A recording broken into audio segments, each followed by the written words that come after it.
ఒక్కసారి ఊహించుకోండి, రాజులు సామ్రాజ్యాలే ప్రపంచాన్ని ఏలుతున్న కాలమది. అలాంటప్పుడు దేశం అనే ఈ సరికొత్త ఆలోచన అసలు ఎలా పుట్టింది? 19వ శతాబ్దంలో యూరప్ స్వరూపాన్నే మార్చేసిన జాతీయవాదమనే ఆ శక్తివంతమైన భావన మూలాల్లోకి మనమీరోజు ప్రయాణిద్దాం. మన ప్రయాణం ఇక్కడి నుంచే మొదలుపెడదాం. 1848లో ఫ్రెంచ్ కళాకారుడు ఫ్రెడరిక్ సోరియూ గీసిన ఈ చిత్రం చూడండి. ప్రపంచ దేశాలన్నీ కలిసిమెలిసి ఉండాలని ఆయనొక కలగన్నారు. కాని ఇంత అందమైన కళ చివరకొక శతాబ్దంపాటు సాగిన రక్తపాతానికి ఎలా దారితీసింది?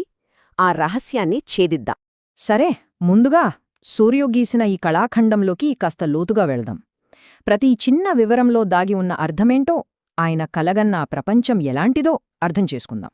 ఈ చిత్రంలో ప్రతి చిహ్నానికి ఓ కథ ఉంది.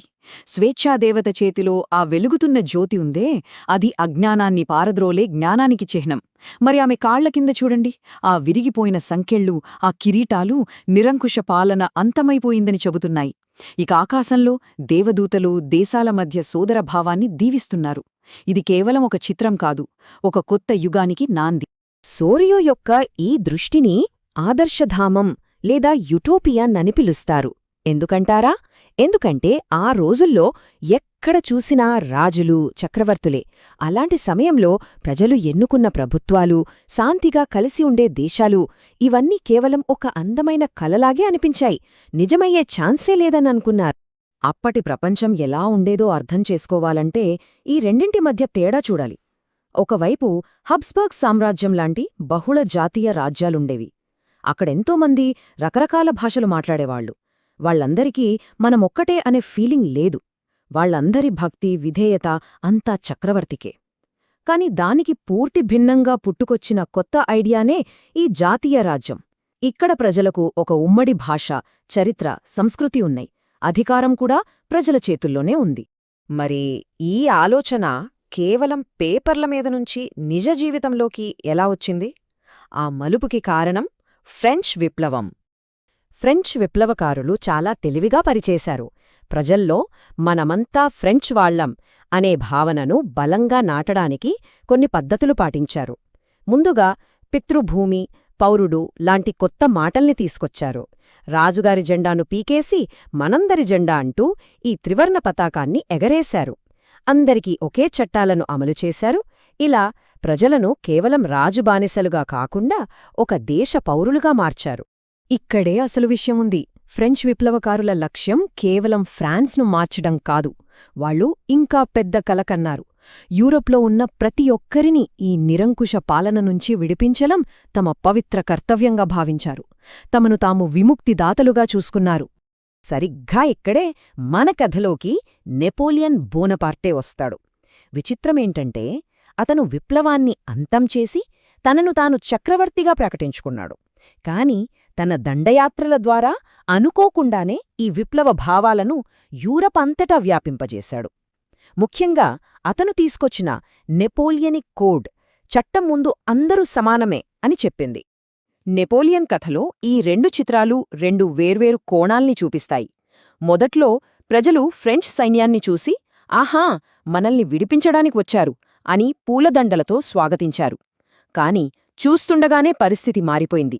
అధిక పన్నులు, మాటలమీద ఆంక్షలు, బలవంతంగా సైన్యంలో చేర్చుకోవడం, వీటితో ఆ అభిమానమంతా పోయి తీవ్రమైన వ్యతిరేకత మొదలైంది. సహజంగానే ఈ కొత్త ఆలోచనలు, ఈ మార్పులు పాతరాజులకు, చక్రవర్తులకు అస్సలు నచ్చలేదు. దీంతో పాత సంప్రదాయవాదానికి ఈ కొత్త విప్లవ భావాలకు మధ్య ఒక పెద్ద యుద్ధమే మొదలైంది. నెపోలియన్ ఓడిపోగానే బ్రిటన్, రష్యా, ప్రష్యా, ఆస్ట్రియా లాంటి పెద్ద దేశాలన్నీ వియన్నాలో సమావేశమయ్యాయి. వాళ్ల ఉద్దేశం ఒక్కటే, ఘడియారాన్ని వెనక్కి తిప్పాలి, మళ్లీ పాతరాజుల పాలననే తీసుకురావాలి, ఒక కొత్త సంప్రదాయవాద వ్యవస్థను సృష్టించాలి.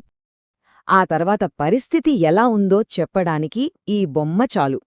కొత్తగా వచ్చిన ఈ సంప్రదాయవాద ప్రభుత్వాలు ఎంత కఠినంగా ఉన్నాయో చూడండి.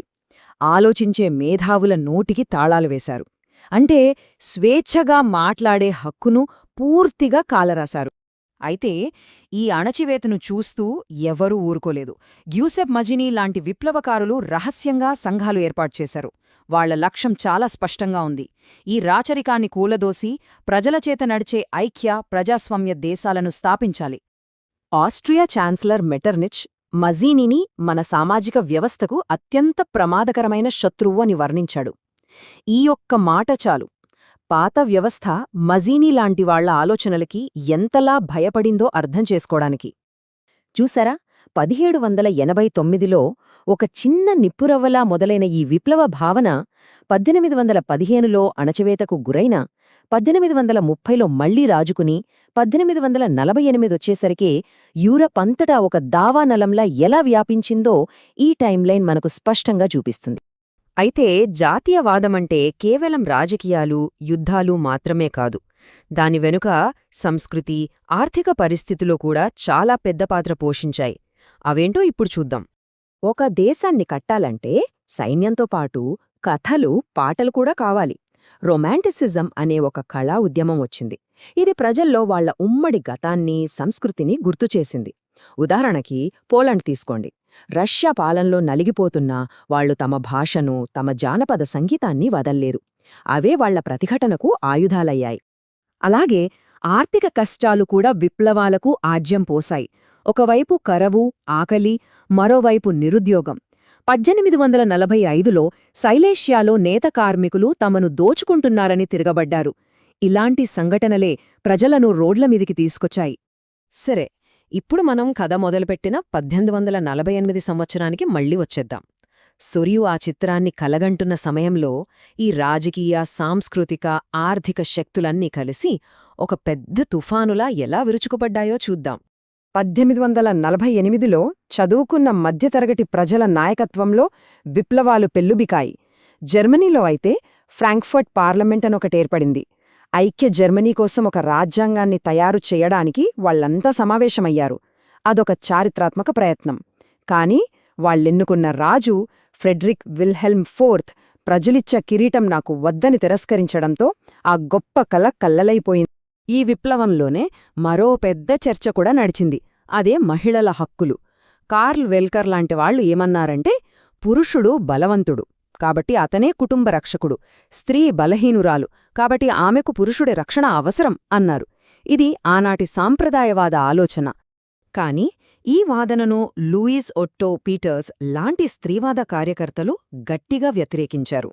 ఆమె ఏమడిగారంటే, స్వేచ్ఛను పంచలేం గదా, మరి స్వేచ్ఛ పొందిన పురుషులు తమ చుట్టూ స్వేచ్ఛలేని స్త్రీలు ఉండటాన్ని ఎలా ఒప్పుకుంటారు అని నిలదీశారు.